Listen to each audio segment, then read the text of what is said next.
Est-ce qu'on assiste au début d'une révolution en Iran? La question est posée. En tout cas, là, il y a une révolte, une insurrection populaire massive, comme ça s'est pas vu depuis très, très longtemps en Iran.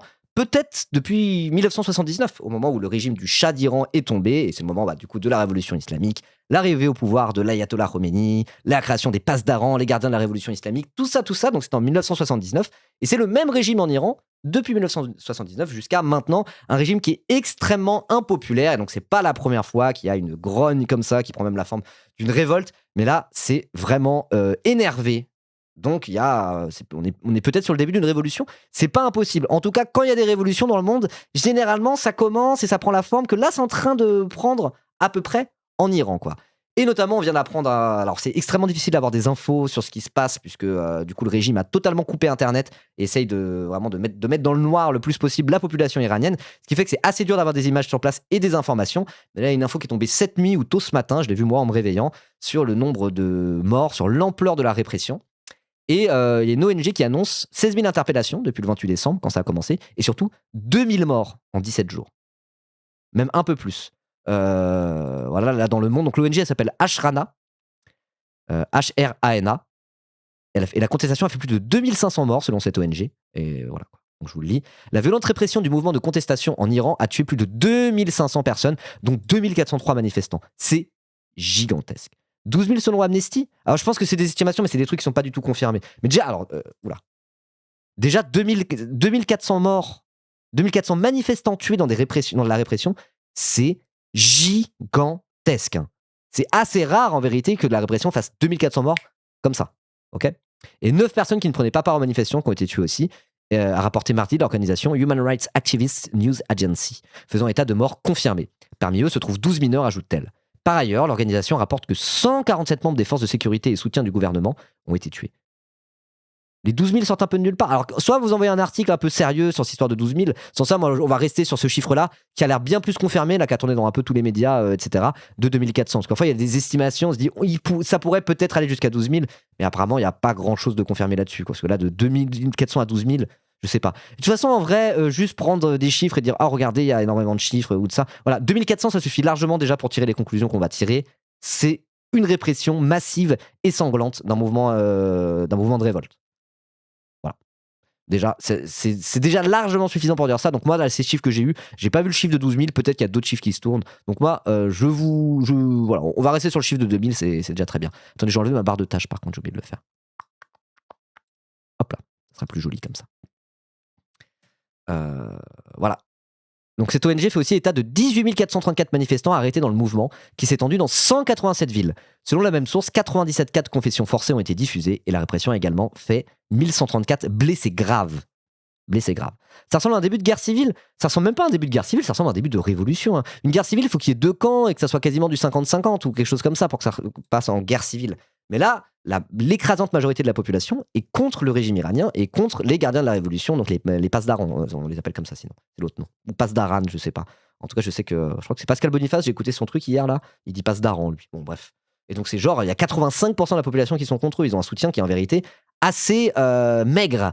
Assez maigre. Pour une simple et bonne raison, c'est que l'Iran, malgré le fait que ça soit un régime ultra autoritaire, une dictature, vous appelez ça comme vous voulez, mais un régime très très autoritaire, où les libertés individuelles, etc., c'est la merde. Et puis aussi, voilà, faut savoir que les gardiens de la révolution, économiquement, ils sont ultra puissants en Iran. Donc les gardiens de la révolution, à la base, c'est une genre de milice qui est directement au service de l'ayatollah, du guide suprême de la révolution islamique. C'est pas le président iranien. Il y a un président, il y a une armée régulière, et à côté de ça, il y a les gardiens de la révolution qui sont quasiment presque un État dans l'État, quoi. Voilà, donc ils sont autant au pouvoir, peut-être même plus que le régime officiel, on va dire. Voilà, après, bon, c'est plus compliqué que ça, j'ai pas les datas exactes de chez exact, mais voilà. En tout cas, il y a le président et l'armée régulière d'un côté, et de l'autre côté, les gardiens de la révolution et le guide suprême. Voilà, donc le guide suprême, là, c'est Khamenei. C'est pas Khomeini, c'est Khamenei, le nouveau.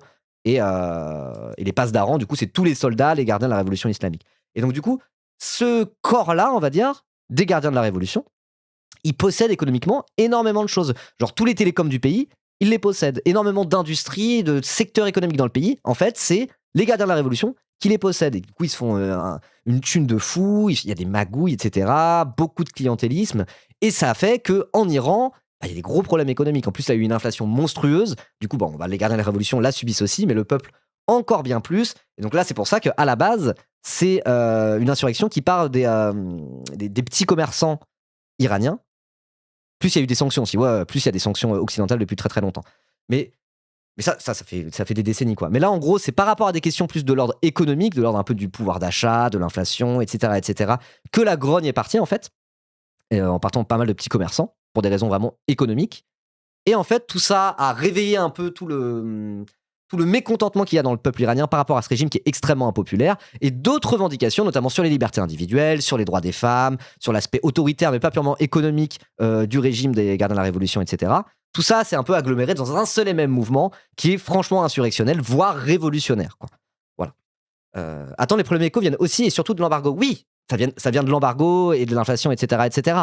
Mais toujours est-il qu'il y a un mécontentement massif de la population depuis très très longtemps contre les gardiens de la Révolution, parce que les gardiens de la Révolution ont un pouvoir économique monstrueux en Iran. Et donc là, les problèmes économiques viennent pas des gardiens de la Révolution tout seuls, ça vient aussi de pas mal de conditions extérieures comme l'embargo, etc. Mais comme c'est les gardiens de la Révolution qui ont tout le pouvoir économique dans ce pays, et que là, le peuple est en train de douiller sa mère, et le mécontentement se tourne contre les gardiens de la Révolution. C'est ça que je voulais dire. Voilà. C'est carrément une sorte de noblesse, les gardiens, si je comprends bien. Je suis pas un spécialiste du sujet. Mais oui, il y a plein de gens, c'est quasiment des genres je sais pas, pas d'apparatchiks, mais ouais, voilà, quoi. C'est des espèces d'hyper privilégiés. C'est eux qui ont le pouvoir politique et économique, quoi. Voilà.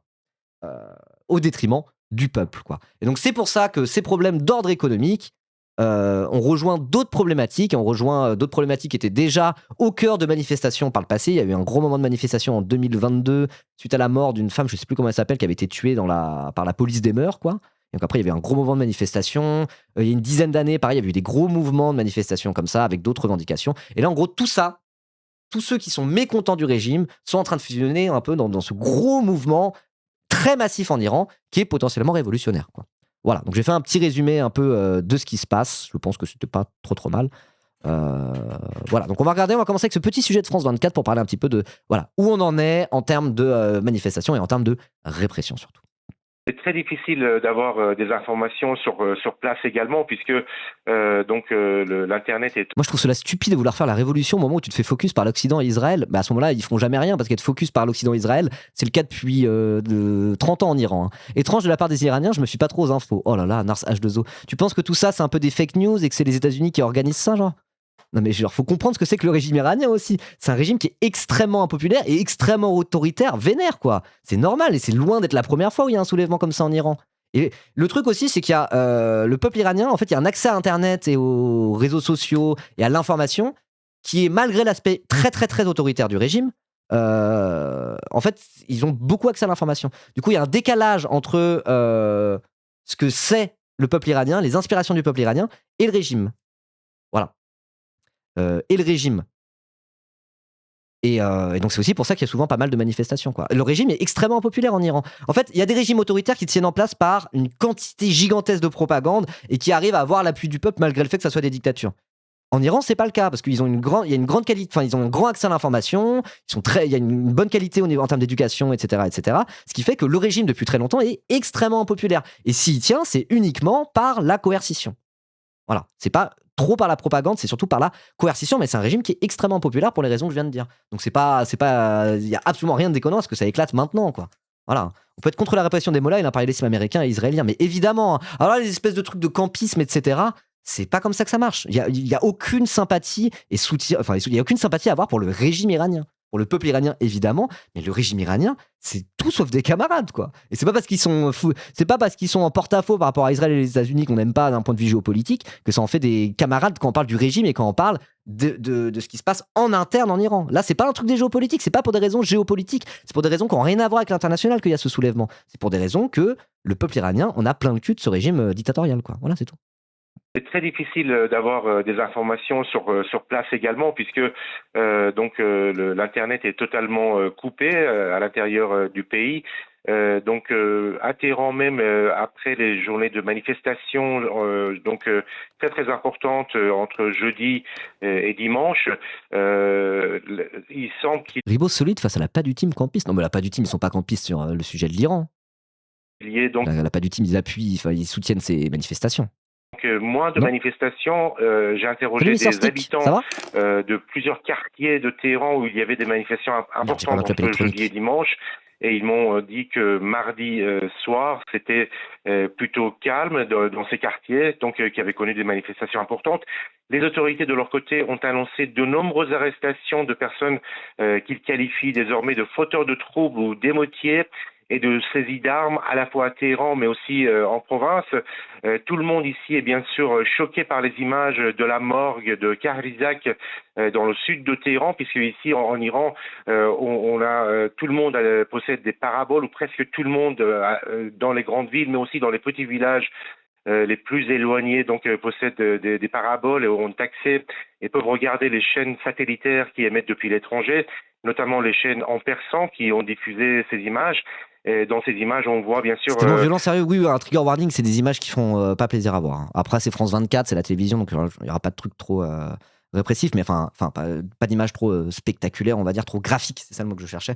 Mais oui, là, on parle d'un mouvement, d'une révolte matée dans le sang, quoi. Encore une fois, là, on a un chiffre à peu près confirmé de 2500 manifestants tués. C'est inimaginable. Pour nous autres occidentaux, c'est inimaginable. Hein.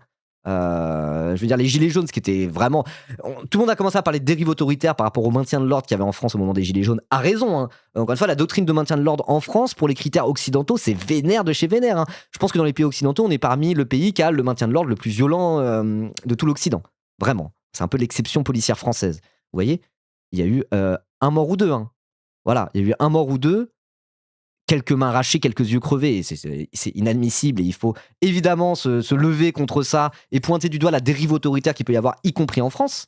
Mais je veux dire, ça reste sans commune mesure avec ce qui est en train de se passer en Iran, rendez-vous compte. 2500 manifestants tués. Ça donne une idée de la force des manifestations qu'il y a déjà, parce qu'il n'y aurait pas 2500 morts s'il y avait 3-4 manifestants dans un coin, vous voyez. Mais ça peut donner une idée, comparé à déjà la férocité de la répression des Gilets jaunes, par exemple, pour prendre un exemple qu'on connaît bien.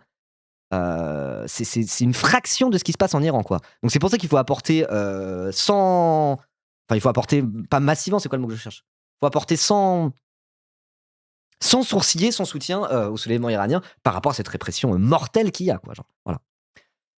Comme on a pu le voir sur France 24, des dizaines, voire des centaines de corps.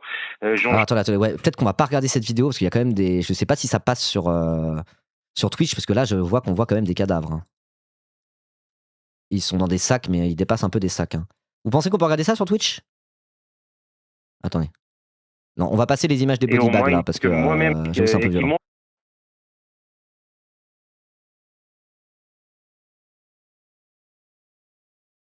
Et dans ces images, on voit bien sûr, comme on a pu le voir sur France 24, des dizaines, voire des centaines de corps jonchés à même il y a un plan là, j'avoue, il est violent. Parce que on voit des cadavres, quoi. On voit des sacs, mais les sacs sont un peu entrouverts. Je vous décris un. Donc là, c'est des dizaines de corps au sol dans des sacs de manifestations qui ont été tués par le régime, quoi. Après, normalement, c'est bon. Sol, alors que les familles tentent de retrouver les corps d'un proche disparu ou d'un ami, des scènes horribles qui ont provoqué beaucoup de colère et qui montrent en tout cas que le nombre des morts est très élevé, tout comme le nombre des blessés. Parmi les personnes que moi-même je connais, j'ai eu des témoignages faisant état de plusieurs personnes tuées par balle et au moins une dizaine de blessés. Siavosh, vous êtes à Téhéran. Est-ce que depuis la capitale, on arrive à avoir des informations sur ce qui se passe ailleurs en Iran?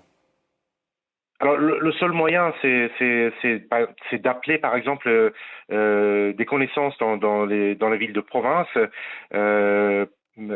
Là encore, on a très peu d'informations. Donc, il y a eu beaucoup de manifestations durant ces 4 jours, suite à l'appel qui avait été lancé par Reza Pahlavi. J'ai interrogé. Ça, on va y revenir dessus juste après, mais en gros, Pahlavi, c'est l'héritier, c'est le fils du Shah d'Iran, de l'ancien Shah d'Iran. Donc, le régime du Shah d'Iran, c'était le régime qu'il y avait avant le régime actuel, quoi, le régime des Pasdaran, des gardiens de la Révolution. Et c'était un régime qui était tout aussi autoritaire que le régime actuel, quoi. Donc il y a une espèce de nostalgie plus ou moins, qui est beaucoup relayée par les Occidentaux, comme quoi c'était mieux avant qu'il y ait les islamistes quand même, regardez, c'était mieux à l'époque du Shah d'Iran.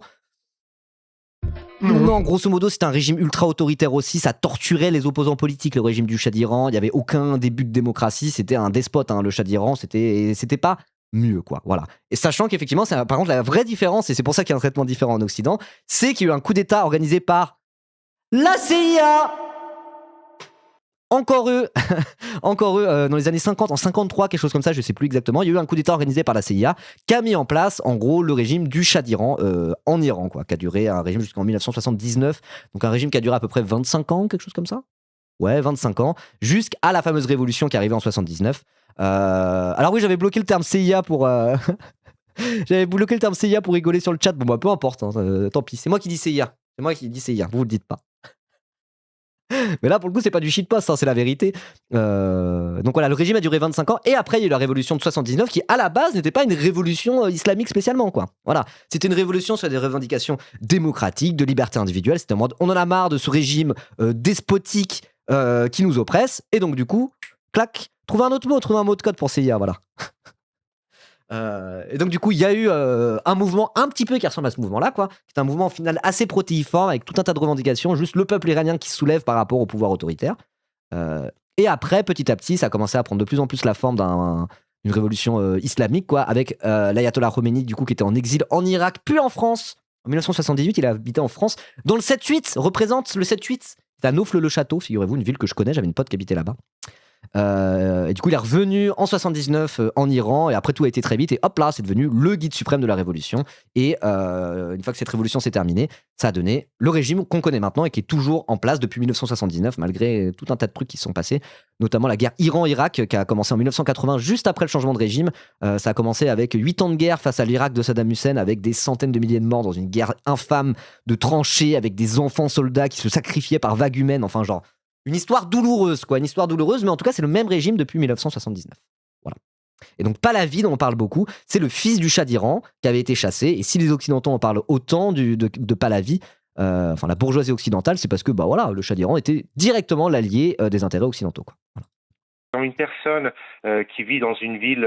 donc, la CIA a placé Khomeini pour éviter les communistes. Je n'ai pas spécialement ce lore-là. Encore une fois, j'ai des lacunes un peu sur l'Iran. Donc, je préfère ne pas dire n'importe quoi tout de suite, mais voilà. El Miguel, j'habite le village d'à côté de Neuf-le-Château. Attends. C'est quoi le nom du village? Ah, tu veux peut-être pas te dox? Mais c'est quoi la ville qui est juste à côté de Neuf-le-Château? C'est vers Ben, tout ça, là. 7-8? Bah, t'habites pas hyper loin de chez moi, El Miguel. À 100 km de Téhéran, une ville de... Villiers-Saint-Frédéric, c'est ça que je pensais, ouais, voilà. Habitants qui avait connu d'importantes manifestations. Et cette personne qui avait elle-même participé à ces manifestations. Ben, là où on fait la JAPD. Bien ça. Le fameux camp militaire de Ben où tout le 78 fait sa journée d'appel. Voilà. Le fameux, je connais ce coin-là. M'a dit que la situation la ville que j'aime bien dans ce coin-là, c'est Maule. Je la trouve très mignonne cette ville. Et c'est pas très loin du parc zoologique de Thoiry. Où on peut aller voir des très belles illuminations la nuit. Voilà, si vous êtes si vous êtes dans le 78. Idéalement, vous avez une petite famille, vous avez des enfants, allez voir les illuminations de Thoiry la nuit. Voilà, si vous avez des enfants qui ont, je sais pas, 8 ans, quelque chose comme ça, je pense qu'ils vont adorer, c'est trop bien. Voilà. Qui avait connu d'importantes manifestations. Et cette personne qui avait elle-même participé à ces manifestations m'a dit que la situation était... Alors, les zoos, c'est comme ça, mais les illuminations, c'est pas dans la partie zoologique, hein, c'est qu'il y a un parc avec un château à côté. Quoi. Voilà. Ah bah, je bossais à Aubergenville il y a quelques années, un peu le même coin. Je connais très bien Aubergenville aussi. Ouais. Aubergenville, qui est la ville où a grandi un certain Gotaga. Voilà. 800 000 habitants qui avait connu d'importantes manifestations. Et cette personne Allez, on reprend. Qui avait elle-même participé à ces manifestations m'a dit que la situation était désormais calme à cause de la répression, bien sûr, des arrestations en nombre et le déploiement des forces de l'ordre qui sont partout. Mais ce qu'il faut savoir, c'est que ce mouvement de contestation peut repartir à tout moment. Et dans ce contexte... Ok, donc là, il y aurait une accalmie là, ces dernières heures, ces derniers jours, à cause de la répression, quoi. Ah bah, c'est le but d'une répression. Hein. Quand un régime comme ça se dit « Oh, on va tuer 2500 manifestants », le but, c'est d'arrêter la révolte, quoi, pour pas justement qu'il y ait un renversement du régime, quoi. Donc ça a l'air de porter peut-être un petit peu ses fruits, mais attention, hein, on va voir, on va pas tirer de conclusion hâtive. Faut pas se dire « Oh bon, bah, c'est bon, c'est fini. La répression a gagné. Les despotes ont gagné. » Non. Voilà. Il y a peut-être une accalmie à un moment donné, là, tout de suite, mais à voir. Est-ce qu'il est dangereux de sortir dans la rue la nuit aujourd'hui ? Alors dans la journée, il y a une circulation automobile normale. Beaucoup de magasins sont ouverts, mais on connaît pas les embouteillages que les habitants de Téhéran connaissent. On connaissent normalement. Par exemple, pour vous donner un exemple, un trajet que moi je fais normalement en 1 heure, lundi après-midi, je l'ai fait en 10 minutes, c'est-à-dire beaucoup moins de gens dans la rue, surtout à la tombée de la nuit. Beaucoup de magasins préfèrent fermer plutôt que prévu, ne pas rester ouverts trop tard le soir. Et puis aussi, une mesure qui a été prise par les autorités, c'est que dès la nuit tombée, il y a moins d'éclairage public. Par exemple, à 8. J'ai vu des extraits hier, il y avait un tas de cadavres derrière un hôpital. Bah non, on a passé certaines images là qui étaient au début de la vidéo, parce qu'effectivement, hein, moi j'ai vu des images là avec des dizaines de cadavres dans des sacs. Enfin, c'est chaud, hein, c'est très très chaud. En fait, moi je trouve que parfois il y a des moments, justement là, on se posait la question, non, je me posais pas la question, mais il y avait des gens dans le chat en mode genre, ah, j'attends de voir, c'est bizarre, cette insurrection, à un moment donné, par rapport à les États-Unis, à Israël, machin bidule. En vérité, moi je trouve qu'il y a certains moments, il n'y a pas besoin de trop réfléchir tant que ça. On voit tout de suite ce qui est en train de se passer, quoi. Quand tu vois un peuple qui, dans son quasi-intégralité, se soulève contre un régime ultra-autoritaire, qui est là depuis, ultra impopulaire, depuis des décennies, et que tu vois des images de manifestations massives et des images de répression sanglante et des cadavres dans des sacs de gens qui sont juste sortis dans la rue pour dire on n'en peut plus de ce régime, parfois il n'y a pas beaucoup besoin de réfléchir plus que ça. Logiquement, quand tu es communiste, ou en tout cas quand tu es de gauche, quand tu es pour l'émancipation des peuples, en fait, c'est des informations qui se suffisent à elles-mêmes pour dire soutien à la révolte iranienne, point à la ligne, quoi. Voilà, je trouve. Après, il faut se méfier de l'information, etc. Mais là, quand même, moi, je me suis un peu renseigné là-dessus. J'ai lu différents trucs de titres de presse sérieux avec des spécialistes, etc. Bon, voilà, je pense qu'on peut être sur cette ligne-là sans même réfléchir plus, quoi. Voilà. Alors après, on peut et on doit réfléchir plus. Mais déjà, de base, en fait, on voit les images des manifestants, on voit les images des cadavres tués par le régime, on voit les images de la répression. En fait, ça suffit pour savoir comment se positionner, quoi. Voilà. Il y a des zinzins qui soutiennent le régime iranien. Non, mais il y a quelques personnes à gauche, c'est vraiment minoritaire en France à cette position, mais il y a quelques personnes en gauche qui sont en mode genre méfiance, méfiance, peut-être que tout ça, en fait, c'est un peu un truc de géopolitique et qu'en fait, c'est les États-Unis qui veulent organiser ça pour maintenir leur blablabla, quoi. Vous voyez, mais c'est très minoritaire. On a l'impression. Mais surtout, ce que je veux dire, c'est qu'il y a ça. Parfois, il y a certains événements qui se passent à l'autre bout du monde, en tant qu'occidentaux. On ne sait pas comment se positionner parce que c'est compliqué. Et quand tu regardes l'histoire de l'Iran géopolitiquement, ouais, c'est un peu compliqué. Il faut pas ouvrir sa gueule quand tu sais pas trop de quoi tu parles parce qu'effectivement, genre, c'est un peu compliqué, quoi. Mais là, ce qui se passe très précisément, justement, c'est pas vraiment lié à toutes ces histoires de géopolitique, quoi. Les roussellistes, mais non, le PCF là-dessus, il a une position normale, quoi. Il y a, Ah oui, par contre, il y a vraiment un coup des USA à Israël sur qui mettre à la place. Ah oui, tout à fait. On en parlera juste après. Regardez. Hop là, un certain Donald. Il est là. Parce que, évidemment, que les États-Unis vont essayer de mettre leur sale patte là-dedans pour tirer des avantages et tirer la couverture vers eux. Évidemment. Mais c'est une autre question. C'est pas parce que les États-Unis soutiennent les manifestants dans leur propre intérêt, alors qu'ils en ont rien à foutre en vérité de la nature du régime iranien, qu'il faut s'opposer à l'insurrection, quoi. Voilà. Aussi, une mesure qui a été prise par les autorités, c'est que dès la nuit tombée, il y a moins d'éclairage public. Par exemple, à 8h, 9h du soir, on a l'impression qu'il fait 3h du matin, et donc une manière de pousser les gens à rentrer plus tôt chez eux et éviter tout rassemblement, alors que le commerce est complètement au ralenti dans de nombreux quartiers de la capitale. Siavash, on l'a dit, Internet reste coupé, les communications avec l'Iran sont extrêmement difficiles depuis jeudi. On arrive à avoir, et c'en est l'illustration en ce moment, quelques appels internationaux. Comment est-ce que les Iraniens vivent ce blackout, cette situation ? Alors, très très mal. Il y a la vie est vraiment au ralenti. Les magasins sont pratiquement vides. Les gens préfèrent souvent rester à la maison et ne pas sortir. Il y a beaucoup de moins de trafic dans la rue. J'ai interrogé des commerçants qui me disaient que le nombre de clients avait baissé de 50% dans certains magasins. Il y a pratiquement aucun client qui vient. Attendez. Et puis la coupure d'Internet empêche de nombreuses activités, par exemple, qui se faisaient sur Internet, via les réseaux sociaux, via WhatsApp. Par exemple, toutes les personnes qui donnent des cours en ligne ne peuvent plus le faire. Donc, c'est vraiment on assiste à une vie au ralenti depuis le début du mouvement, donc il y a plus de 2 semaines, et encore plus depuis la coupure de l'Internet à partir de jeudi soir. Et l'Internet qui ne sent pas reprendre, puisque les autorités disent que en fait c'est une décision qui a été prise par les autorités chargées de la sécurité, et ce sont ces mêmes autorités qui peuvent décider de faire reprendre l'Internet. Et la situation est telle que L'Internet, oui, l'Internet. Mais c'est quand même assez intéressant. Enfin, assez intéressant. Le truc d'Internet au service de la révolution, quoi. Il y a vraiment un côté comme ça. Donc, c'est pas la première fois qu'un régime autoritaire qui, au moment où ça chauffe pour son cul, décide de couper Internet, quoi. Mais là, c'est le premier réflexe, en mode genre, oula, on doit leur couper l'herbe sous le pied, il faut pas qu'ils s'organisent, on coupe Internet. Et du coup, parfois, enfin, moi je dis ça parce que je suis créateur de contenu, etc., etc. Parfois, on est là à douter en se disant, peut-être ça sert à rien ce qu'on fait sur Internet. Oh, la bataille culturelle, nanana, on devrait peut-être s'organiser, etc., etc., etc. Mais bon, faut pas oublier quand même que Internet et les réseaux sociaux, dans tous les mouvements de révolte qu'il y a pu y avoir ces 10-20 dernières années, Internet est toujours une composante hyper centrale là-dedans sur la communication et l'organisation. Voilà. La faute aux réseaux sociaux. Enfin, même les Gilets jaunes. Les Gilets jaunes, c'est parti organiquement des réseaux sociaux, par exemple, typiquement, qui est un peu le moment le plus insurrectionnel qu'on a pu avoir en France ces dernières années.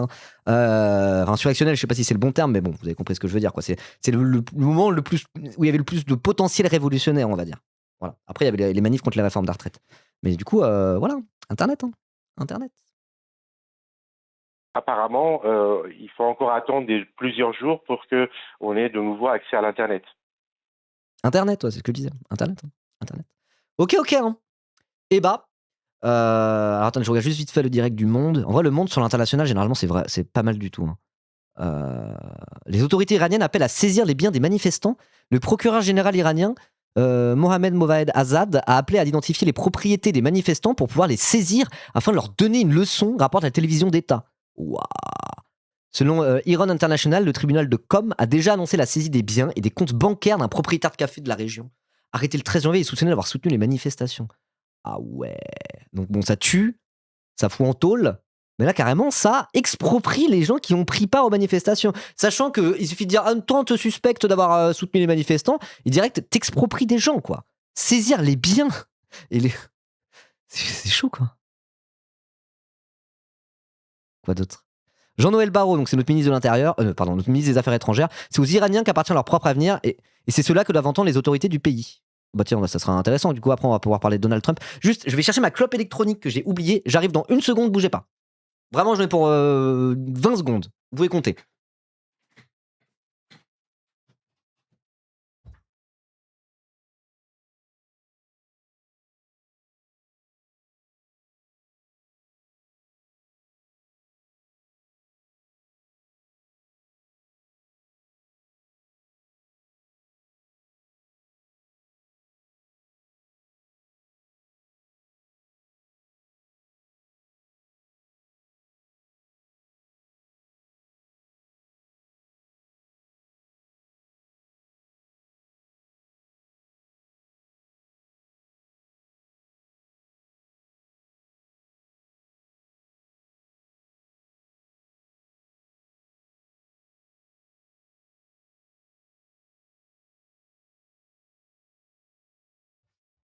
Ah!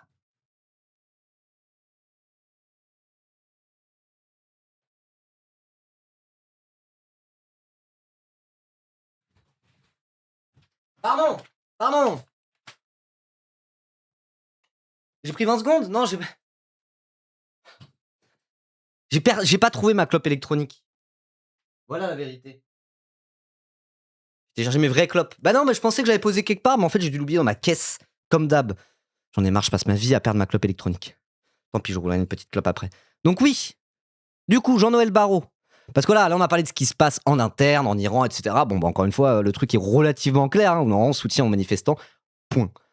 Par contre, du coup, effectivement, là-dessus vient se greffer tout l'aspect international, quoi. Qu'est-ce que les États-Unis vont faire? Les États-Unis, ils aimeraient bien, plus ou moins, bombarder l'Iran. De manière générale, on peut partir du principe que les États-Unis, ils ont un peu envie de bombarder l'Iran. Parce que c'est les États-Unis, l'impérialisme américain, je vais pas vous faire un dessin. de manière générale, dire les États-Unis aimeraient bien bombarder l'Iran, peu importe le contexte, c'est toujours plus ou moins vrai. Surtout quand c'est Trump ou des néoconservateurs au pouvoir, etc., etc. Donc évidemment que la position américaine là-dessus, ils vont aller se greffer à tout ce truc-là pour dire oui, on soutient le changement de régime parce qu'on aimerait bien avoir des pions à notre solde au pouvoir plutôt que le régime iranien. Voilà, il y a aussi la question israélienne là-dedans parce que l'Iran, pour Israël, c'est un peu le grand Satan, quoi. Vous voyez. Et il y a la question aussi de l'uranium, l'enrichissement de l'uranium et du nucléaire, l'accord sur le nucléaire iranien, etc., etc. Et aussi comment va se comporter la diplomatie européenne et notamment française par rapport à tout ça. Voilà, il y a la question de l'international qui vient se poser par-dessus. Mais je veux dire, ça va se poser par-dessus tout ce qui se passe en interne en Iran par rapport au soulèvement, quoi. Voilà. Donc du coup, Jean-Noël Barrot, il dit quoi ? Jean-Noël Barrot, c'est aux Iraniens qu'appartient leur propre avenir et c'est cela que doivent entendre les autorités du pays. Oui, je suis plutôt d'accord. Donc alors que la répression continue, donc le ministre de l'Europe et des Affaires étrangères français a estimé mercredi qu'il s'agit là de la répression la plus violente dans l'histoire contemporaine de l'Iran. Ouais, c'est vrai, effectivement, c'est ce qu'on disait. 2500 manifestations tuées en quelques jours, c'est gigantesque. Il y en a probablement plus, hein. Là, c'est les premiers chiffres qui arrivent, quoi. Elle doit impérativement cesser, a-t-il ajouté. Jean-Noël Barrot a évoqué les manifestants abattus à bout portant par des armes d'assaut et des cadavres qui s'entassent dans les sacs dans des hôpitaux surchargés. On a vu les images, hélas. Nous voyons des familles iraniennes endeuillées et nous entendons des appels de détresse auxquels nous ne pouvons rester insensibles, assure-t-il. Ok. Nous souhaitons que le peuple iranien puisse disposer de lui-même, de son propre avenir. C'est aux Iraniens qu'appartient leur propre avenir. Et c'est cela que doivent entendre les autorités du pays. Voilà. Alors oui, il y a ça aussi. Selon lui, la priorité de la France est d'assurer la sécurité de ses ressortissants, la sécurité de ses agents d'ambassade, ainsi que celle de Cécile Collère et de Jacques Paris, actuellement assignés à résidence à l'ambassade de France à Téhéran. La Commission européenne travaille par ailleurs sur de nouvelles sanctions visant les responsables iraniens, a-t-il fait savoir. Donc ça, je ne sais pas si vous avez suivi, mais il y a deux Français, donc Cécile Collère et Jacques Paris, qui sont restés prisonniers dans les geôles iraniennes pendant 3 ans, quelque chose comme ça, pendant des années, quoi. On leur a fait faire des aveux forcés, comme quoi c'était des espions à la solde d'Israël, etc., etc. C'est vraiment très très chaud. Et là, ils sont sortis de prison. Ils étaient non, c'est pas la famille d'Alexis Collère, pas à ma connaissance. Ils étaient sortis de prison, ils ont été libérés et donc du coup là ils sont à l'ambassade de France à Téhéran. Ils sont pas encore rentrés en France. Ils sont assignés à résidence à l'ambassade. Mais ils sont plus en prison et c'était déjà un grand soulagement pour leur famille, etc., etc. Sachant que moi je connais le beau-frère de Cécile Collère. Voilà. J'en ai déjà parlé. Hein. De toute façon c'est public, je peux le dire. C'est un youtubeur. On a déjà regardé des vidéos de lui ici. Qu'on salue, le youtubeur Architecton. Donc youtubeur architecture qui est super sympa, super cool et qui fait des très très bonnes vidéos sur l'architecture. Voilà, moi j'en avais parlé avec lui. Cécile Collère, c'est sa belle-sœur. Voilà. Et donc du coup, moi ces histoires là-dessus, je suis genre oh waouh. Enfin, vous voyez, ça fait vraiment bizarre quand tu connais quelqu'un qui est concerné par ça. Vraiment, j'en avais parlé avec lui et tout. Genre ça rend le truc super réel, quoi. Ça rend le truc super réel et ça fait un peu, ça fait vraiment tout drôle, quoi. Et donc c'est pour ça que je me posais la question, mais attends, ils sont pas rentrés en France encore, et j'espère que ça va pas mettre de l'eau dans le gaz par rapport à leur extradition en France, etc., etc. Bon, a priori, ils sont encore à l'ambassade de Paris, ils sont pas rentrés, mais bon, je sais pas dans quelle mesure ça va changer quoi que ce soit pour eux. Mais bon, force à eux, j'espère qu'ils vont pouvoir être rapatriés bientôt, parce que genre vraiment, pour en avoir un peu parlé avec du coup un membre de sa famille un peu éloigné, mais de sa famille quand même, genre vraiment c'est terrible, quoi. C'est terrible à vivre, quoi. Voilà. Donc force à eux, et j'espère que là-dessus, effectivement, ça va avancer, n'oublions pas ça. Même si, bon, voilà, on pourrait se dire, oui, c'est que 2 personnes par rapport aux 2500 Iraniens tués, c'est juste parce qu'ils sont français, tatata. Bon, toujours est-il que moi je dis ça, je sais que voilà, j'ai un truc où ça me fait tout drôle parce qu'effectivement, je connais un peu indirectement, quoi. Voilà. Bref. Si on veut aider le peuple iranien, il faut avant toute chose retirer toutes les sanctions occidentales sur le pays, à mon avis.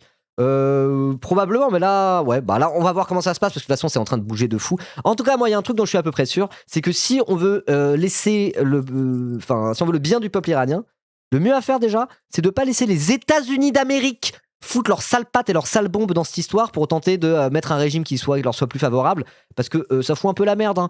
Un pays voisin de l'Iran, qui s'appelle l'Irak justement. La dernière fois que les États-Unis ont été faire une guerre pour libérer les Irakiens du joug d'un dictateur, Saddam Hussein, c'était l'invasion de 2003. Et est-ce que là, ça va bien en Irak ? Est-ce que ça n'a pas foutu plus le bordel qu'autre chose ? Si, évidemment, ça a foutu plus le bordel qu'autre chose. Donc Donald Trump, juste arrête, stop.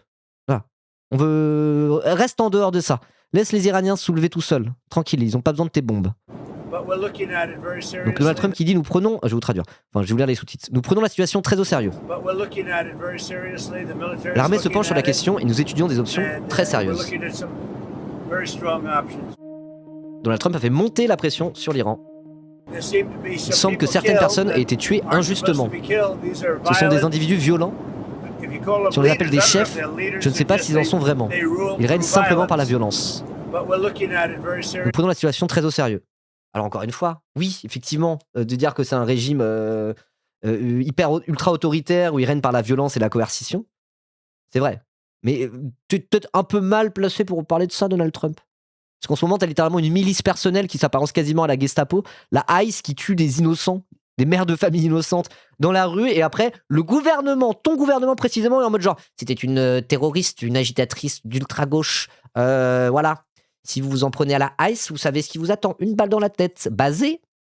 Donc bon, ferme bien ta gueule. Encore une fois, c'est absolument pas pour le bien du peuple iranien ou quoi que ce soit qui veut te dire ça. C'est parce que du coup, dans ce moment d'instabilité, il veut tirer la couverture vers lui. Et s'il peut se démerder pour à la fois avoir un régime qui lui est favorable ou faire avancer les choses par rapport à ce qu'il aimerait faire du projet nucléaire iranien, c'est-à-dire l'arrêter totalement, c'est pour ça. C'est pour ça qu'il parle de ça et pour aucune autre raison. On l'emmerde évidemment. L'armée se penche sur la question et nous étudions des options très sérieuses. Nous prendrons une décision. Le président des États-Unis a aussi précisé qu'une réunion pour négocier avec l'Iran est en préparation. L'Iran a appelé à négocier hier. Les dirigeants iraniens ont appelé, ils veulent négocier. Je pense qu'ils en ont assez de se faire cogner par les États-Unis. L'Iran veut négocier. Oui. Oui, nous pourrions les rencontrer. Oui, mais négocier quoi? C'est ça que je comprends pas. Là, c'est quand même un truc qui est globalement interne aux États-Unis, à l'Iran qui se passe, quoi. C'est un soulèvement des Iraniens par rapport au régime iranien. Bon, ils veulent négocier quoi avec les États-Unis? C'est quoi le rapport avec les États-Unis là-dedans, quoi? La reddition? Le pétrole? Oui, mais c'est quoi le rapport avec le soulèvement actuel, là, des Iraniens? Je pense pas que les Iraniens, ils se soulèvent pour que, je sais pas, le pétrole iranien passe sous contrôle de Donald Trump, quoi. Voilà. Donc bon, ça montre bien qu'il est là pour jouer sa propre partition, quoi. Voilà. Attendez, j'ouvre juste ma fenêtre pour fumer la clope, j'arrive. Hop là. Hop là. Donc une rencontre is being set up, but we may have to act because of what's happening before the meeting. But a meeting is being. Merde, je suis mute, pardon. J'ai mute sans faire exprès. Je disais oui, négocier la reddition pour mettre en place un tyran compatible avec les USA et Israël. Bah oui, c'est vraiment le projet de Trump, hein, a priori, ça c'est clair. L'Iran a appelé, ils veulent négocier. Donc une vaste contestation, on l'a déjà dit, ça ouais. Le bilan pourrait être beaucoup plus lourd. Internet a été coupé dans le pays depuis le 8 janvier. Voilà. Allez-vous envoyer des satellites Starlink en Iran? Alors oui, il y a cette question-là, parce qu'effectivement, il y a quasiment plus d'internet en Iran. Mais force est de constater qu'il y a des petites bribes d'internet un peu encore, et c'est parce qu'il y a Starlink en fait. Donc Starlink, le truc d'Elon Musk, quoi. C'est vraiment moche. On est en mode genre, ah cool, merci Starlink d'Elon Musk pour permettre au peuple iranien de se soulever et de continuer à communiquer sur les réseaux malgré la coupure internet du régime. Merci Elon Musk. Merci. Allez le chat, tout le monde dit merci Elon Musk. Allez, merci Elon Musk. Vous dites pas merci Elon Musk? Bah, vous avez bien raison. Personne l'a dit. Fuck Elon Musk.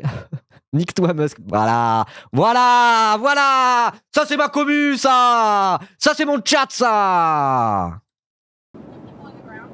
Donc, allez-vous envoyer des satellites Starlink en Iran? Nous allons en parler. Alors rappelle que cette histoire de oui on envoie Starlink pour aider les machins bidules, c'est pas la première fois qu'ils nous le font, hein. Pour essayer de se refaire une santé sur le dos de la géopolitique, quoi. Enfin sur le dos des peuples opprimés plutôt. Ils avaient déjà fait le coup avec l'Ukraine, hein. Et à un moment donné Elon Musk était en mode genre on va faire triompher l'Ukraine face à l'envahisseur russe. Regardez, on soutient l'Ukraine, j'ai envoyé tous mes satellites Starlink et aider les Ukrainiens. Derrière, quand Trump, il a été directement sucer la bite de Vladimir Poutine en Alaska, là, pendant leur rencontre. Il lui a déroulé le tapis rouge. Il en a absolument rien à battre des Ukrainiens, Trump. Et Elon Musk, il en a absolument rien à battre des Ukrainiens. Encore une fois, Elon Musk, avec Starlink, il profite pour un peu se redorer la pilule et faire regarder, je suis du côté des peuples opprimés. Qu'il aille se faire enculer, que ça soit clair, quoi. Voilà. On pourrait peut-être faire fonctionner Internet si c'est possible. Nous pourrions parler à Elon Musk. Comme vous le savez, il est très compétent dans ce domaine. Son entreprise est florissante. Mais on l'emmerde, Elon Musk, ce putain de nazi. Toi aussi, on t'emmerde, Trump. Vous pourriez donc parler à Elon Musk. Et d'ailleurs, je l'appellerai dès que j'aurai terminé avec vous. Donald Trump a récemment prouvé son penchant interventionniste avec le Venezuela. Bah oui. Ils étaient pas fâchés, ces cons? Si, à un moment donné, ils étaient fâchés pour des sombres histoires d'aide publique aux véhicules électriques et tout. Elon Musk, il y a quand même quelques mois, il était en mode genre, de toute façon, Trump, c'est un pédophile pote avec Jeffrey Epstein, qu'il aille se faire enculer. Et derrière, là, il est heureux en mode, ouais, vive Donald Trump, j'adore les États-Unis d'Amérique. Voilà, les affaires sont les affaires. L'Iran prend-elle vos menaces au sérieux? Je le crois. Vous ne le croyez pas, CNN? Vous ne le croyez pas? Vous ne pensez pas qu'ils le prennent au sérieux à ce stade? Après toutes ces années avec moi, les frappes, Soleimani, Al-Baghdadi, la menace nucléaire iranienne anéantie. Alors, il n'a pas anéanti la menace nucléaire iranienne. Il n'a rien anéanti du tout. Mais il rappelle que là, quand ça avait chauffé entre l'Iran et Israël, les États-Unis de Trump en ont profité pour bombarder les facilités, les usines d'enrichissement d'uranium et les trucs nucléaires iraniens, quoi. Mais en vérité, il n'a pas tout cassé. C'est pas vrai. Ils ont encore leur truc, l'Iran. Voilà.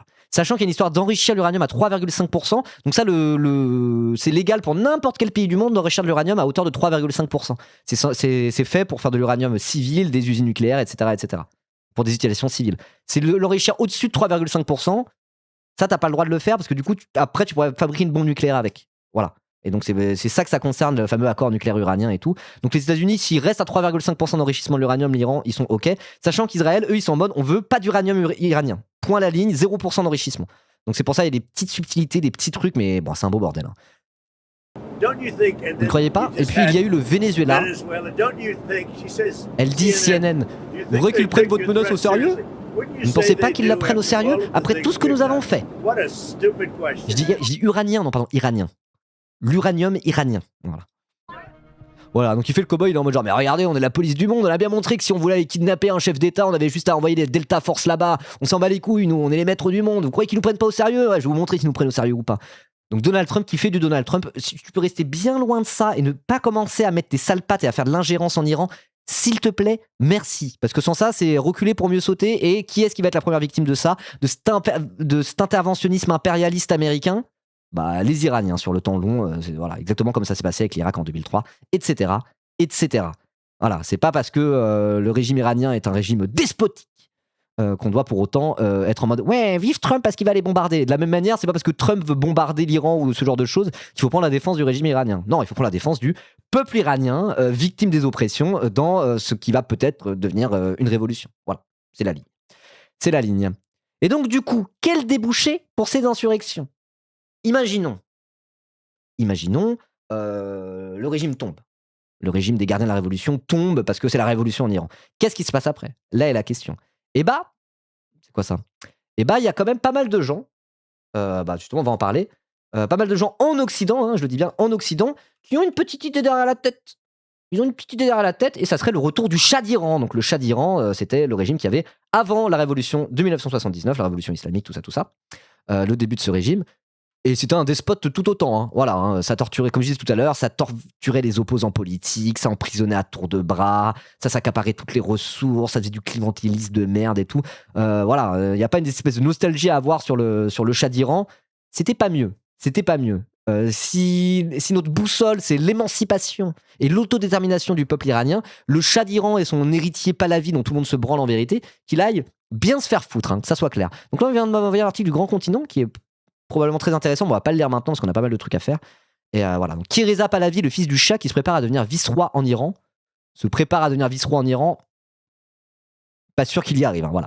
Effectivement, jamais vu un mec aussi astroturfing que lui. L'astroturfing, pour ceux qui savent pas, c'est un truc où tu crées de toutes pièces l'impression qu'il y a un engouement. Alors qu'en vérité, c'est toi qui crées. Typiquement, tu crées tout un tas de faux comptes et de bots qui, sur les réseaux sociaux, vont faire semblant qu'une personne est un buzz de fou, alors qu'en vérité, elle en a pas trop. Et c'est pour simuler un engouement derrière une personne en le créant de toutes pièces. Comme Glucksmann un peu. Ouais, Glucksmann, c'est un peu de l'astroturfing. Un peu, ouais. C'est les médias directement qui le font. Ou sinon, là, on a parlé d'astroturfing pour Sarah Knafo avec la mairie de Paris. Genre Sarah Knafo, là, c'est en mode genre, regardez, on a des soutiens de fous sur notre site internet, A priori, il y a plein de trucs où ils ont créé des faux comptes et des machins pour... voilà, c'est un peu la... C'est quand la grenouille veut se faire plus grosse que le bœuf, quoi. Voilà. Macron, c'est l'astroturfing originel. Alors après, c'est un peu différent, parce que Macron, c'est directement qu'il était soutenu par tous les médias dominants, quoi. Quand on parle d'astroturfing, parfois, c'est aussi plus par rapport à des stratégies sur les réseaux sociaux, etc. Je sais pas si c'est le terme le plus adapté, mais voilà, c'est un peu la même idée, quoi. C'est présenter un truc comme ayant beaucoup plus d'engouement qu'il ne l'a réellement. Macron, ouais, il y a vraiment une forme d'enthousiasme. Une fois que la campagne a pris, il y avait vraiment une forme d'enthousiasme autour de Macron en 2017 pour le coup, qui ne nous concerne pas nous autres gauchistes qui avaient les idées claires dès le début, mais en vrai, voilà quoi. C'est un peu plus compliqué que ça. Mais bref, voilà. Bon, en tout cas, il y a cette dynamique-là derrière Reza Pahlavi où il y a tous les occidentaux qui sont, enfin, toute la bourgeoisie occidentale qui est en mode genre, retour du Shah d'Iran, c'est bien, c'était une marionnette des États-Unis et un tyran aussi, mais au service de l'Occident et des États-Unis, des intérêts occidentaux. Donc c'était pas mal, non? Et puis c'était pas un islamiste lui au moins, hein. Voilà. Encore une fois, toujours pareil quoi. Donc bon, on va pas lire l'article, mais je vous le renvoie, je pense qu'il est très bien. Le grand continent, c'est carré, si je dis pas de bêtises, hein. Hop, hop, hop. Je vous le mets. Le truc, c'est que l'astroturfing peut déclencher un réel engouement. Oui, mais ouais. Bon, après, je sais pas, je maîtrise pas non plus le terme astroturfing. Je sais pas si c'est pour Macron, c'est le plus adapté. Pour moi, c'était plus des campagnes, genre sur les réseaux, etc., avec des techniques très particulières. Quand c'est directement la presse bourgeoise au service des milliardaires qui va faire de la propagande, est-ce que le terme d'astroturfing est le plus pertinent? Peut-être pas, mais bon, peu importe. C'est de la sémantique à la con, enfin, un truc de syntaxe. Voilà. Donc, je vous propose de commencer en regardant, ouais, voilà. Justement, sur BFM, typiquement, voilà. L'unique nom qui est scandé partout dans le pays est bien celui de Reza Pahlavi. Voilà, donc il y a en Occident, dans les médias mainstream occidentaux, ça parle beaucoup de Reza Pahlavi, alors qu'en vérité, tout le monde s'en bat les couilles de Reza Pahlavi pour une simple et bonne raison, c'est qu'en Iran, ils en ont marre des régimes tyranniques, vous voyez. Et en fait, il y a une continuité dans l'oppression du peuple iranien entre le régime du Shah et le régime des mollahs, quoi, voilà. Donc en fait, les Iraniens, dans l'immense majorité, ils veulent ni l'un ni l'autre, ils veulent voilà quoi, ils veulent un meilleur régime et arrêter d'être opprimés économiquement et en termes de liberté individuelle. Encore une fois, il y en a qui ont tendance à dire non, c'est uniquement un truc sur le pouvoir d'achat et les aspects économiques. Certains à gauche disent un peu ça. Certains à droite disent non, c'est contre l'islamisme le problème. Le problème, c'est qu'on oblige les femmes à se voiler, c'est uniquement contre l'islamisme. Alors qu'en vérité, c'est les deux. Voilà. Pour le coup, ça a commencé par des raisons économiques, mais d'autres revendications qui sont assez massives en Iran, notamment sur le droit des femmes et sur l'aspect ultra-réactionnaire du régime, aucune liberté individuelle, on rejoint totalement les revendications originelles sur les aspects économiques, quoi. Je veux dire, là, c'est toutes les revendications que fusionnaient dans un seul et même mouvement. Donc voilà, il faut admettre que c'est un peu tout ça en même temps, c'est un grand mouvement qui englobe tout ça. Ouais, c'est une genre de convergence des luttes finalement, ouais, un petit peu. Voilà. Donc bon, on va regarder ça, le petit extrait de BFM pour voir un petit peu dans les médias mainstream occidentaux comment ils essayent de nous vendre le retour de Pahlavi comme étant une bonne solution en s'appuyant sur 2-3 bouts de vidéos qu'on a vus dans les manifestations, mais bon, voilà quoi. L'extrême droite rebondit sur les femmes iraniennes. Alors typiquement, voilà, l'extrême droite en France, c'est en mode genre, le problème c'est l'islam, regardez, voilà, ils aiment pas les islamistes, c'est pour ça, c'est pas que pour ça. Voilà. Pourquoi BFM? Parce que c'est un bon exemple du discours qu'on peut avoir sur Pahlavi dans les médias occidentaux, quoi. Voilà. Après, je vous montrerai un autre truc. C'est vrai qu'aujourd'hui, sans aucune hésitation, je peux vous dire que l'unique nom qui est scandé partout à travers le pays est bien celui de Reza Pahlavi. Je ne suis pas sûre que ce soit quelqu'un qui rêve du pouvoir. Mais... Alors quand il dit ça, c'est qu'on a vu effectivement des manifestations où des gens scandaient le nom de Pahlavi, mais dans des manifestations aussi massives, c'est pas un groupe homogène qui manifeste. Tout le monde n'a pas les mêmes revendications. Et on a vu des gens scander le nom de Pahlavi, mais déjà, premièrement, c'est pas la majorité des manifestants, vraiment pas, de toutes les informations qu'on a. Merci le bol d'histoire pour le raid, let's go!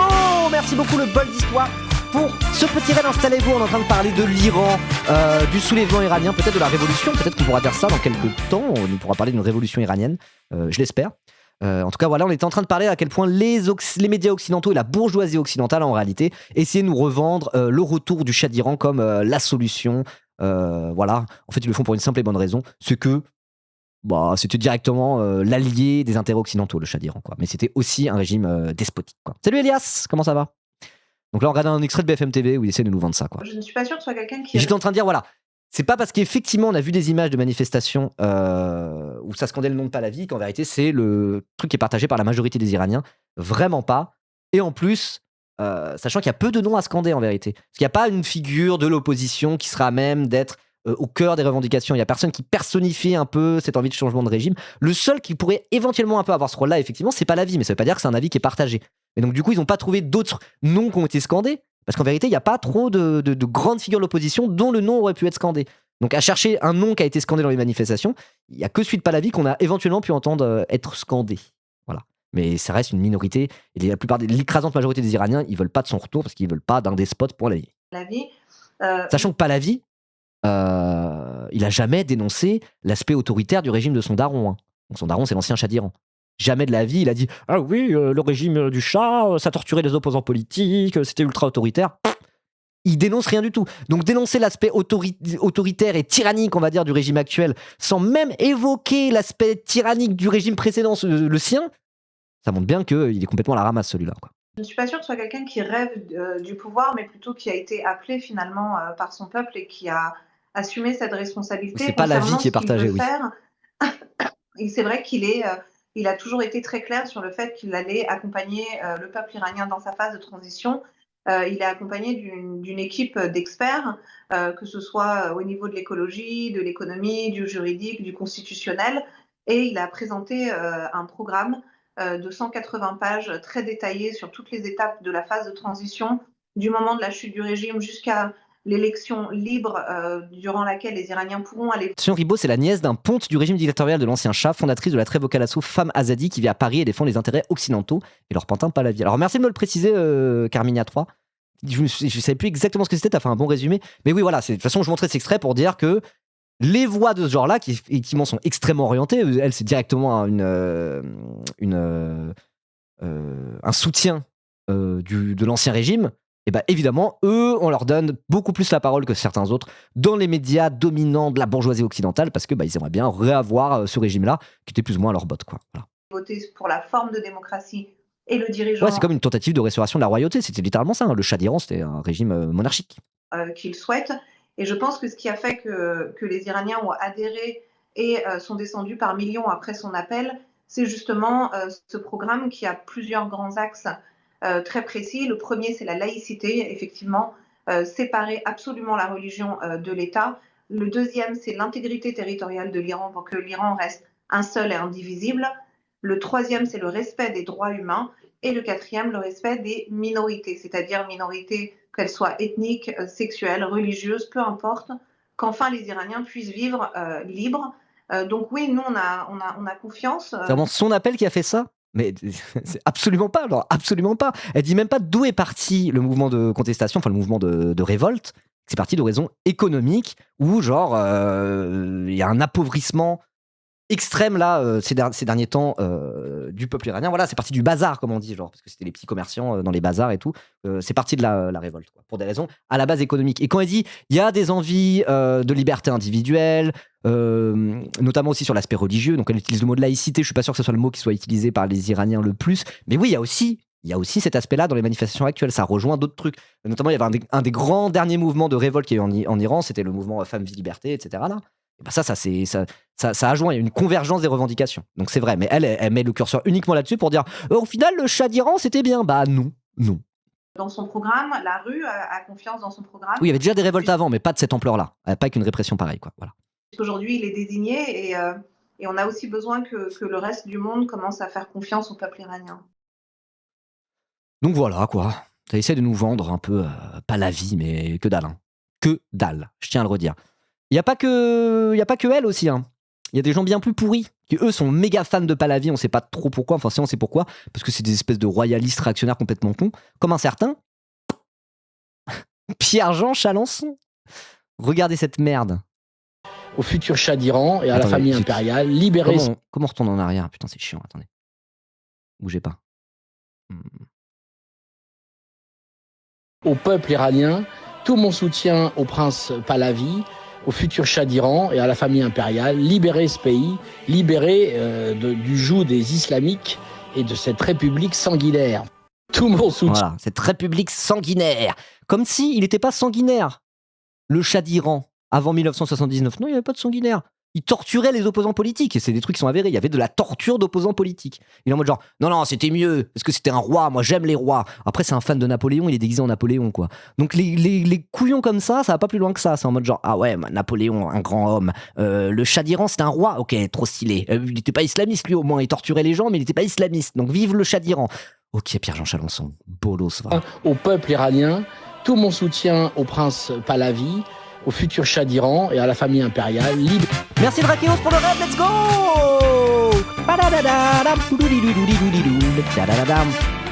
Merci beaucoup pour le raid Drakeos. Comment ça va? Ça s'est bien passé ta matinale? Venez, installez-vous les Drakeosos. les Drakeozouz. Ah, Drakeozouz, ça marche mieux. Installez-vous les Drakeozouz, on est en train de parler de l'Iran, donc on va regarder cet extrait de Pierre-Jean Chalençon qui est en mode « Ouais, vive le retour du chat !» Alors qu'en vérité, les Iraniens, ils veulent pas le retour du chat, quoi. Voilà. Notamment parce que, je l'ai dit 10 000 fois, mais je le redis, le Shah d'Iran était un tyran. Je ne sais pas Voilà. ce que c'est que le super Qu'est-ce qui est plus petit que 5 et plus grand que 3 4 mois consécutifs d'abonnement sur la chaîne de Ribot dans la sauce, c'est ça la réponse? Let's go. Merci DASN, merci beaucoup pour ton 4e mois. Voilà. Attendez, c'est quoi cette image? Ah non, c'est le truc de Rantanplan. Donc voilà quoi. Libérer ce pays, libérer du joug des islamiques. Et encore une fois, il y a un truc très très simple, il y a une dynamique très très simple qu'on observe dans la droite occidentale et française, c'est que les racistes, les islamophobes notoires, comme Pierre-Jean Chalençon en est un excellent illustration, eux, ils réfléchissent pas plus loin que musulmans, pas bien. Ils se soulèvent, ils se soulèvent contre l'islam. Le problème, c'est l'islam, alors que c'est bien plus complexe que ça. Et on pourrait très bien imaginer, en réalité, un scénario où il y a une révolution iranienne, un changement de régime, et derrière, ça aboutit même pas sur un régime qui est laïque, par exemple. Et ça pourrait quand même être un régime qui est satisfaisant pour les Iraniens. La question de l'islam, elle est présente là-dedans, mais il y a des régimes où il n'y a pas de séparation de l'Église et de l'État, on va dire. Il y a des régimes dans des pays musulmans qui ne sont pas laïques, et qui ne sont pas des régimes despotiques pour autant, quoi. Voilà. Donc c'est pour ça. Eux, c'est en mode genre laïque égale bien, musulman égale pas bien. C'est la seule vision qu'ils ont, alors que c'est beaucoup plus complexe que ça. Et y compris des gens qui ont des revendications sur les libertés individuelles, sur l'oppression via la religion, qui a notamment des femmes iraniennes, sont pas nécessairement pour avoir un régime laïque. Ils sont juste pour un régime où il y a plus de libertés individuelles, y compris s'il n'y a pas de séparation d'Église et de l'État, quoi. Voilà. Je tenais à le redire. Donc moi je voulais finir en regardant Bernard-Henri Lévy parler de tout ça, histoire de se foutre un peu de sa gueule. Donc soit on met tout ça dans une même VOD, soit on fait 2 VOD différentes. Je sais pas trop. Vous pensez qu'on fait quoi? On fait 2 VOD différentes? Ou on fait une seule VOD? Vous pensez c'est quoi de faire le mieux? 300 mosquées incendiées? Alors oui, pourquoi il y a 300 mosquées incendiées? Parce qu'il y a certaines mosquées en Iran où c'est des repères des pasdaran, des gardiens de la révolution islamique. Donc quand il y a 2 VOD, c'est mieux, ok, on va faire 2 VOD. Parce que quand il y a des mosquées qui ont été brûlées en Iran là pendant les revendications, c'est pas pour dire ah bah l'islam, c'est pour dire ah bah les gardiens de la révolution, ah bah les pasdaran qui font de certaines mosquées leur QG. Donc c'est pour ça qu'il y a des mosquées qui ont été brûlées, c'est pas pour dire ah bah l'islam. Voilà. On est d'accord. Ok, bah alors, petite conclusion, si vous regardez ça, n'hésitez pas à vous abonner à la chaîne, tout ça, et soutien indéfectible au peuple iranien, en espérant que cette révolte mène vers une révolution et un renversement de ce régime. De toute manière, voilà, l'émancipation et l'autodétermination des peuples doivent venir des peuples eux-mêmes, pas d'une intervention extérieure des États-Unis d'Amérique, sûrement pas. Donc, force et honneur aux manifestants iraniens et soutien.